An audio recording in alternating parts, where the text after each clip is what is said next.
Assistant commissioner দায়ী, returning অফিসারও দায়ী, police প্রশাসনও দায়ী, সাধারণ প্রশাসনও দায়ী। তারা ইচ্ছে করে কোনো ব্যবস্থা নেয়নি। এবং নির্বাচনে যখন গণনা চলছে তার মধ্যে বিষয় মিছিলে কি আছে?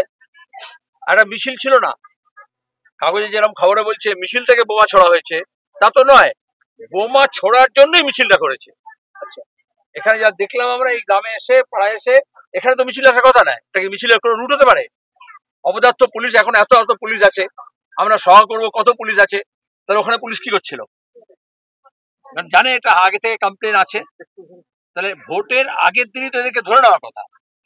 এবং গোটা গ্রাম থেকে অবৈধ অস্ত্র, যা স্টক পাইল বোমা আছে, সেগুলো সব উদ্ধার করার কথা। গোটা রাজ্য জুড়ে কত শিশু এরকম বোমা আঘাতে মারা গেছে, অ্যাক্সিডেন্টালি মারা গেছে, বোমা ছুড়ে মারা গেছে, এবং এই অস্ত্র ব্যবহার করা হয়। তাহলে পুলিশকে ব্যবহার করে, এই অস্ত্রকে ব্যবহার করে, এই গুন্ডাকে ব্যবহার করে এরা ভোট জিতবার চেষ্টা করছে। তাহলে পুলিশ, তৃণমূলের গুন্ডা, খুনি আর বোমা অস্ত্র এগুলো সব এক লাইনে দাঁড়িয়ে গেছে, কেউ আলাদা নয়। এই জন্য আমরা বাড়ি থেকে এফআইআর করা হয়েছে। আমরা প্রথম দিন থানায় গিয়েছিল, মীনাক্ষীরা গিয়েছিল, তারা বলা হয়েছে, আমরা বলেছি অপরাধীকে শাস্তি দিতে হবে এবং উদাহরণস্বরূপ শাস্তি দিতে হবে। সব অপরাধীকে গ্রেপ্তার করতে হবে, একটা দুটো করে ধরা পড়ছে, তাদেরকে যে যেমনটা পুলিশ করে সেরকম ছানবিন করে ট্রিটমেন্ট করে সব নাম উদ্ধার করতে হবে। কিন্তু এখনো এই কদিন হয়ে গেল, এখনো স্যানিটাইজ করা হয়নি গোটা গ্রামকে। আপনি এখানে যে আছেন যে বোমা ফাটবে না তার গ্যারান্টি কি আছে? তাহলে সব বোমা উদ্ধার করা হলো না। মা বলছে 2 বস্তা ধরে বোমা নিয়ে আসছিল, তো কয়েকটা বোমা ফাটলো, বাকি পুলিশ তো ততগুলো বোমা উদ্ধার করলো না যেটা নিয়ে এসেছিল, যেটা ঘরে মাঠে আছে। আর তৃণমূলের জানোয়ারদের শিক্ষা হয় না? কত তৃণমূলের নেতা মারা গেছে, কর্মী মারা গেছে বোমা বাঁধতে গিয়ে আর বোমা স্টকে রাখতে গিয়ে নিজের বাড়িতে। আমরা চাই সব অস্ত্র উদ্ধার হোক, সব অপরাধী ধরা পড়ুক, তাদের উদাহরণস্বরূপ শাস্তি হোক, এবং এই গোটা এলাকাটাকে স্যানিটাইজ করা হোক, যাতে অবৈধ অস্ত্র এবং অবৈধ বোমা কেউ যাতে রাখার সাহস পায়। এই পুলিশের তদন্তের উপর আশ্বাস আছে? এখন তো পুলিশ ধরছে, পুলিশের পর মানুষের আস্থা রাখতে হবে। কোনো পুলিশ না, এ পুলিশ ও পুলিশ, এ রাজ্যের ও রাজ্যের, রাজ্যের কেন্দ্রের পুলিশ পুলিশ, আমি জাত ধরেই বলতে পারি, পুলিশের জাতটাই এরকম দলদাস হয়ে যায়। আজকে তৃণমূলের বুথ সভাপতি গ্রেপ্তার হয়েছে, এই যে যার নামে অভিযোগ করছেন তার কিন্তু অঞ্চল সভাপতি, ব্লক সভাপতি, জেলা সভাপতি, গোটা দেশের সভাপতি, রাজ্যের সভাপতি কম আছে? ওদের তৃণমূল এরকম পদ অনেককে দিয়ে দেয়, আর তারা তো সব একটা বিপদ তৈরি করে। ল কলেজে দেখলে না দক্ষিণ কলকাতায় কে ধর্ষণ কে করলো?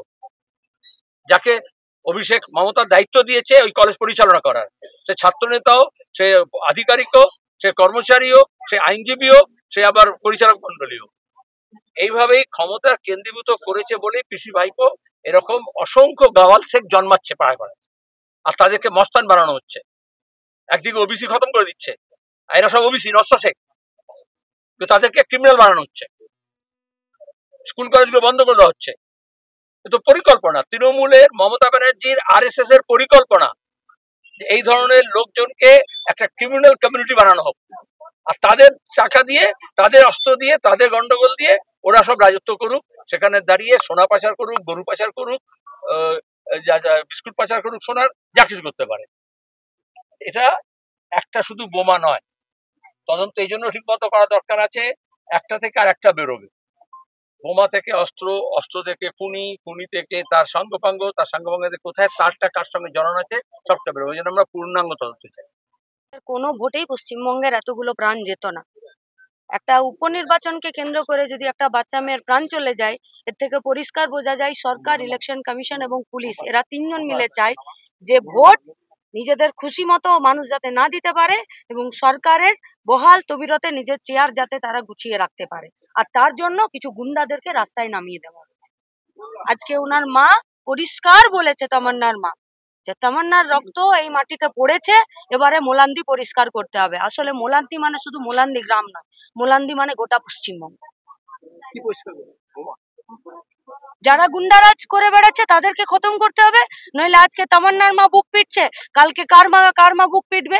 ওই তো একজনের মা গোটা রাজ্য, গোটা দেশ বুক চাপড়ে চাপড়ে ঘুরে বেড়াচ্ছে, আরজি করের মা, আবার একটা তামান্নার মা, আবার একটা কলকাতা সাউথ ল কলেজের আরেকটা মা। তাহলে পশ্চিমবঙ্গের সব মাগুলো বুক চাপড়ে চাপড়ে ঘুরে বেড়াবে? এটা পশ্চিমবঙ্গের ভবিতব্য, এটা পশ্চিমবঙ্গের বর্তমান, এটা পশ্চিমবঙ্গের ভবিষ্যৎ হবে? পার্টির সম্পাদক আমাদের, উনি পরিষ্কার বলেছেন যে এটার তদন্ত, পূর্ণাঙ্গ তদন্ত, কারা এর পিছনে আছে এবং এর পিছনে মোটিভ কি।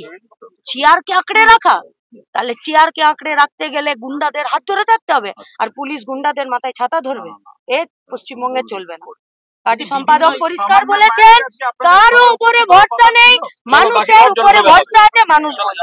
এই ভিডিওটিকে লাইক করুন, আপনার গুরুত্বপূর্ণ মতামত কমেন্টের মাধ্যমে আমাদের জানান এবং আমাদের চ্যানেলের ভিডিও সবার আগে দেখার জন্য ইউটিউবে গণশক্তিকে সাবস্ক্রাইব করুন, ফেসবুকে ফলো করুন এবং শেয়ার করুন আপনার পরিচিতদের মধ্যে। আমাদের চ্যানেলে আপলোড হওয়া ভিডিও নোটিফিকেশন পেতে বেল আইকনটি ক্লিক করতে ভুলবেন না।